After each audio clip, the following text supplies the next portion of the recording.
बात करते हैं एक रिसर्च पे। रिसर्च हुई थी यूएसए में, यूनिवर्सिटी ऑफ पेंसिल्वेनिया और यूनिवर्सिटी ऑफ उथा में।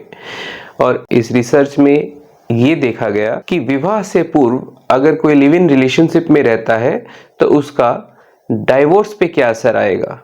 यानी कि अगर किसी के लिव इन पार्टनर विवाह से पहले ज़्यादा हैं तो क्या संभावना होगी डाइवोर्स की शादी के बाद। और इसमें रिजल्ट्स ये रहे कि जिसके पार्टनर्स शादी से पहले ज़्यादा होंगे उसकी डाइवोर्स की संभावना भी ज़्यादा होगी। सेज जर्नल में आपको ये पब्लिकेशन मिल सकता है और आप इसको डिटेल में पढ़ सकते हैं। अब आते हैं एक कंट्रोवर्शियल टॉपिक पे जो कि हुआ भारत में। भारत में एक सभा में प्रेमानंद जी महाराज से किसी ने पूछा कि बताइए ये इंडिया में डाइवोर्स इतने ज़्यादा क्यों बढ़ रहे हैं। प्रेमानंद जी महाराज ने बड़ी सहजता से उत्तर दिया कि ये आजकल के बच्चे जो वेस्टर्न सिविलाइजेशन को फॉलो कर रहे हैं, ये हमारा कल्चर नहीं था, हमारे कल्चर में ऐसा नहीं होता था, पर इस कल्चर को फॉलो करने के साथ साथ लिव इन रिलेशनशिप में रहते हैं, इस वजह से डाइवोर्स बढ़ रहे हैं। उनका उत्तर बड़ा ही तार्किक था और बड़ा ही सहज था, जिसको वेस्ट भी स्वीकार रहा है जहां से ये कल्चर आया है। अगर हम वेस्ट की तरफ देखें जहां से लिव इन रिलेशनशिप का कल्चर आया है, जिसको हम ब्लाइंडली फॉलो कर रहे हैं, और वहां की पब्लिकेशन रिसर्च में ये बता रहे हैं कि इससे डाइवोर्स बढ़ता है, ठीक है। लेकिन इंडिया में इसको सहजता से नहीं स्वीकारा गया, इसको कंट्रोवर्सी बना दी गई।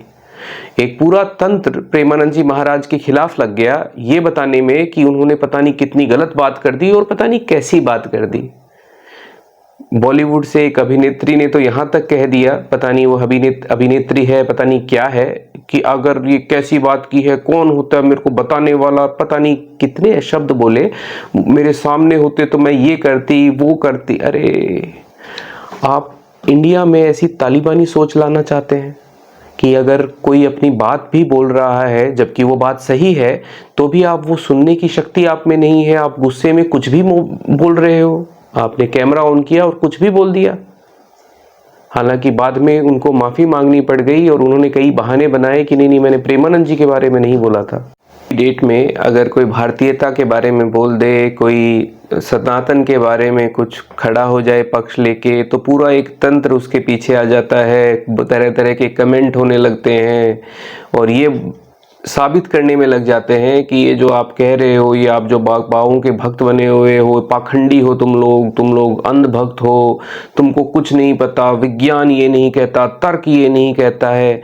अरे विज्ञान और तर्क और ये सब हम सब पढ़ चुके हैं, हमें पता है। हम लोग ऐसा नहीं है कि बिल्कुल पागल हैं, आप ही समझदार हो। एक तर्क आपने जान लिया तो उसके बाद में कुछ जानना शेष नहीं रह गया। ये जिज्ञासा की एक जर्नी है, इस पे चलते रहना चाहिए। आप एक किसी को सुन के पूर्णज्ञानी नहीं बन सकते हो। आप सबको देखिए, सबको जानिए, विश्व में क्या हो रहा है, किस तरह की रिसर्च हो रही है, ये भी पढ़िए।